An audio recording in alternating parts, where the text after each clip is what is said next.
cérémonie de dédicace a été organisée le mercredi 13 juillet 2022 à l'auditorium au siège du PDCI-RDA à Cocody. D'éminentes personnalités du PDCI-RDA, dont les vice-présidents Abia Krobou Raoul, député maire de la commune de Makori, et Dr Veilly Bernard, respectivement parrain et président de cette cérémonie de dédicace, de l'honorable Charles Pemont, directeur général des éditions L'Encre Bleue, des représentants des instances du parti et de l'ONG Artisane de la Solidarité et de la Paix étaient présents à ce rendez-vous culturel.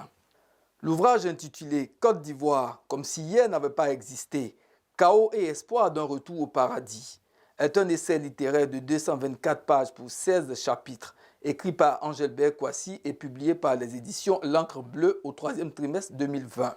Charles Pemont, directeur général des éditions L'Encre Bleue, par ailleurs président de l'Association des éditeurs de Côte d'Ivoire ACEDI, présentant l'ouvrage, a affirmé que dans Côte d'Ivoire, comme si hier n'avait pas existé, constat d'années de chaos ou espoir de retour au paradis, d'Angelbert Kouassi, auteur réaliste sans langue de bois, retrace l'histoire mouvementée de la Côte d'Ivoire de 1990 à 2011. Côte d'Ivoire, comme si hier n'avait pas existé, constat d'années de chaos ou espoir de retour au paradis perdu, retrace l'histoire mouvementée de la Côte d'Ivoire de 1990 à 2011.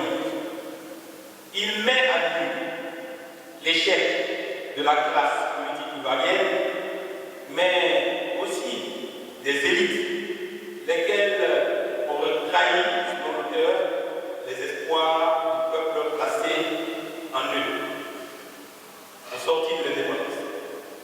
Angelbert Kouassi porte ici un regard critique qui interpelle la conscience collective afin de construire l'avenir commun pour les générations présentes et futures.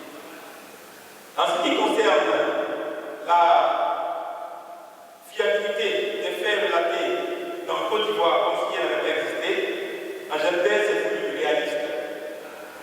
Car selon lui, les situations que nous vivons sont diversement perçues ou interprétées selon la sensibilité de chaque citoyen ivoirien. On peut donc être d'accord avec le contenu de ce livre ou non. Mais une chose est sûre, le modeste témoin qui est et qui a écrit ces lignes n'a pas senti et vécu le drame de ce pays autrement qu'il le relate. En somme, ce livre est publié pour rappeler à la conscience populaire la responsabilité de chaque Ivoirien dans la survenance des événements récemment vécus en Côte d'Ivoire, pays jadis considéré comme un havre de paix. Côte d'Ivoire, comme si hier n'avait pas existé, constat d'années de chaos et espoir de retour au paradis perdu d'Angelbert Kouassi, est une contribution à la réconciliation nationale fondée sur les leçons du passé. L'auteur Angelbert Kouassi, à l'état civil Kouassi Adon Kouakou, est ivoirien. Il est titulaire d'une maîtrise en droit public, diplômé de l'École nationale d'administration, promotion 1982-1984. Côte d'Ivoire, comme si hier n'avait pas existé, constat d'années de chaos et espoir d'un retour au paradis, est le premier livre publié par l'auteur. Angelbert Kouassi a présenté les motivations qui ont suscité la rédaction de cet ouvrage. D'abord, les contemporains que nous sommes, la responsabilité nous incombe désormais d'écrire l'histoire de notre pays. Oui, d'écrire notre propre histoire, plutôt que de laisser d'autres personnes le faire en lui donnant la connotation voulue. Ce que nous reprochons à nos dévanciers de n'avoir pas fait suffisamment à l'époque. Il y a tellement de choses à dire sur notre pays et que nous devons faire montre de vigilance de tous les instants pour barrer la route à tous ceux qui pensent que l'histoire doit être leur histoire, c'est-à-dire celle qui se raconte au gré de leurs humeurs et de leurs intérêts fluctuants. On peut et on ne doit pas donner le coup à l'histoire, car quel que soit notre corps politique, le devoir nous commande de la restituer avec objectivité. C'est en tout cas ce que j'ai tenté de faire à travers cet ouvrage. Ensuite, mesdames et messieurs, la Côte d'Ivoire a mal à ses enfants. Le beau pays qui faisait notre fierté et qui attirait de nombreux citoyens du monde entier parce que la paix qui régnait pas réussi à maintenir la flamme de la paix et de la cohésion de nos anciens messages, entraînant de fait le pays dans une série de crises multiformes. Notre pays est depuis des décennies ballotté en paix, semi-paix et crise, déroutant du coup les Ivoiriens ne savent plus tellement à quel faire se trouver. L'auteur a ensuite livré succinctement le contenu de son œuvre, son témoignage, sa part de vérité. Le contenu de ce livre est donc tout simplement la vision d'un fils, et en lui-même sa part de responsabilité dans ce qui est arrivé, mais qui a choisi de rompre le silence et tenter de rappeler à nos compatriotes un ensemble d'événements qui ont émaillé l'histoire récente de notre pays, précisément de la période de 1990 à avril 2011. Cette période a été choisie en raison de ce qu'elle est échue. Elle est échue et que l'on peut faire le constat et tirer les conséquences qui se posent. On peut donc être d'accord ou pas avec le contenu de ce livre, mais une chose est sûre. Le modeste Simon qui a écrit ces lignes n'a pas senti ni le but de l'âme de ce pays, autrement dit le relatif. Le langage choisi est donc tout simplement le reflet de ce qu'il ressent au plus profond de son être pour crier son ardeur. C'est donc une contribution qui vise à rappeler tout simplement aux Ivoiriens que de tout ce qui nous est arrivé et qui risque d'arriver en pire, rien n'est le fait du hasard.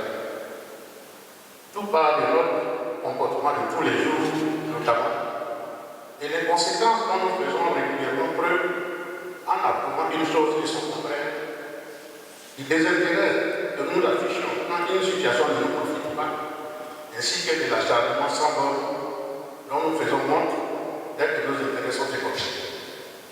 Ce livre vise, selon l'auteur, 3 cibles, les plus de 45 ans, pour qui il devra constituer un devoir de mémoire qui impose beaucoup de tempérance dans les prises de position. Les jeunes générations, eux, devront s'inspirer de ce témoignage assez objectif, selon l'auteur, pour apprécier les faits et tirer leur propre jugement en toute objectivité, mieux comprendre le pourquoi et le comment de tous ces faits de notre histoire récente. Et enfin, toutes les catégories de personnes qui ont pour ambition de faire de la politique un métier. L'ouvrage littéraire d'Angelbert Kouassi soulève enfin quelques problématiques dont l'impérieuse idée de respecter les lois et la paix comme une exigence absolue d'évolution. Honoré du choix porté sur sa personne pour présider la cérémonie de dédicace, Dr Véhi Bernard, vice-président du PDCI-RDA, a insisté sur l'importance de la lecture pour la formation intellectuelle. Dr Véhi Bernard s'est ensuite prêté à un exercice de compréhension du titre de l'ouvrage jugé évocateur. Le livre est pour l'esprit et le cerveau ce que la nourriture est pour le corps physique. C'est le livre qui nourrit l'esprit. C'est le livre qui nourrit le cerveau. C'est à force de lire qu'on a une ouverture d'esprit sur le monde. Et c'est ce qui a constitué la force de nous autres, les anciens, qui faisons qu'aujourd'hui, quand tu écoutes un cadre même qui a fait le baccalauréat, même soit la licence, tu as envie de rentrer sur la table parce qu'il y a toutes les confusions dans les formes, dans les conjugations, tout ce qui s'est passé. Et c'est le livre, c'est la lecture qui permet de faire une formation individuelle, qui permet, en maîtrisant d'abord le français, de faire de bonnes études de droit, de bonnes études de médecine, de bonnes études d'informatique, de pharmacie. C'est-à-dire la lecture est la base de toute chose. Le titre est très évocateur. C'est-à-dire, on fait aujourd'hui comme si hier n'a pas existé. Mais écoutez, avant de faire une route, pour dire moi je fais bitumer Abidjan à Yamoussoukro, il fallait d'abord qu'il y ait une ouverture pour que l'ancienne route existe. C'est parce que hier a existé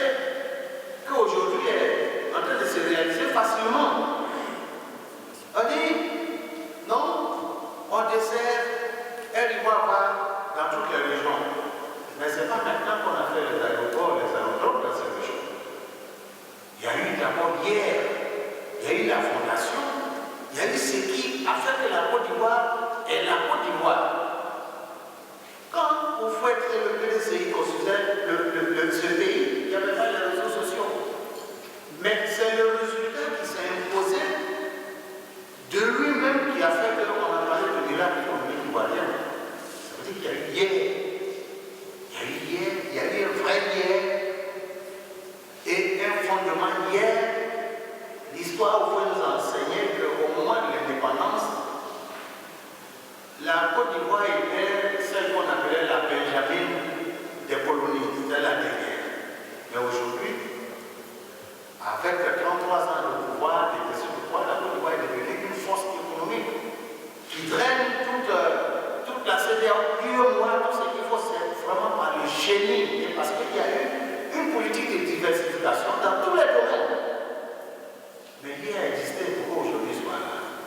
Si aujourd'hui la Côte d'Ivoire, après 30 ans, comme l'avait dit, l'indépendance qui nous ont amenés dans le chaos, il faut le reconnaître, il y a au moins le repère, c'est qu'il y a eu hier. Il y a eu ce paradis qui a été perdu. Il faut qu'on invite les Ivoiriens à revenir à la source, au fondement qui est le PDCIRDA. Un parrainage pas du tout anodin pour cette dédicace. Féru de lecture, le vice-président Abiy Akrobou Raoul, parrain de la cérémonie, a livré son sentiment après s'être délecté de l'ouvrage. J'ai reçu M. Passy, il m'a offert ce livre et je l'ai lu entièrement. Parce que je suis un passionné de livres. Parce que mes éducateurs, que j'ai eu la chance d'avoir très tôt, en France, m'ont toujours enseigné que le savoir se trouve dans les livres. J'ai à titre personnel, toute modestie mise à part, 12 000 ouvrages chez moi. J'en ai une trentaine au groupe CSI, au pôle universitaire, et puis près de 3 000 à la mairie de Marcory. Pourquoi cette passion pour les livres? Alors, l'auteur que vous voyez, il vient de faire des historiques de la Côte d'Ivoire, à sa manière. Il vient de dire, donner quelques pistes de réflexion à sa manière. Ce livre est un témoignage de ce qu'il veut dire. Achetez ce livre pour que demain, vous puissiez dire qu'il ne s'est pas trompé. Pour que demain, vous puissiez dire qu'il s'est trompé. Le livre marque votre empreinte à un moment donné. Il permet aux gens de savoir est-ce que vous êtes trompé au moment où vous écrivez ce livre. Est-ce que les pistes de solutions que vous proposez sont aujourd'hui, sont vraies demain ou sont fausses? Juste pour ça. Et j'ai lu ce livre avec beaucoup de foi, beaucoup de plaisir, parce que ce livre m'a rappelé l'enseignement d'un de mes maîtres. Et ce livre me dit encore que ce vieux grand qui m'a élevé à l'université en France et qui m'a accompagné dans tous mes projets, qui avait parrainé mon université privée, M. Souris Chester, il m'a appris deux choses que je ne retiens, que je n'oublierai jamais. Que l'histoire est la mère de toutes les sciences. Que la médecine a une histoire, que la philosophie a une histoire, que la sociologie a une histoire, que le droit a une histoire, que toutes les sciences ont une histoire. Ça, c'était hier. Et que toutes les sciences ont une philosophie. C'est demain, c'est l'objectif. Si l'histoire nous donne l'essence, c'est-à-dire les fondements, la philosophie nous donne le sens, l'objectif, la vision. Un homme politique qui ne connaît pas son histoire, qui n'a pas de sens, il ne peut pas avoir de vision juste et appropriée. Et ce livre-là, j'ai le plaisir à le lire parce qu'il est à la fois l'histoire, notre passé, et en même temps il trace les horizons pour demain. Si hier n'existe pas, demain n'a pas de sens. Après un échange avec les participants sur les différentes problématiques que renferme l'ouvrage, l'auteur a procédé à la dédicace de son œuvre pour le bonheur des lecteurs présents.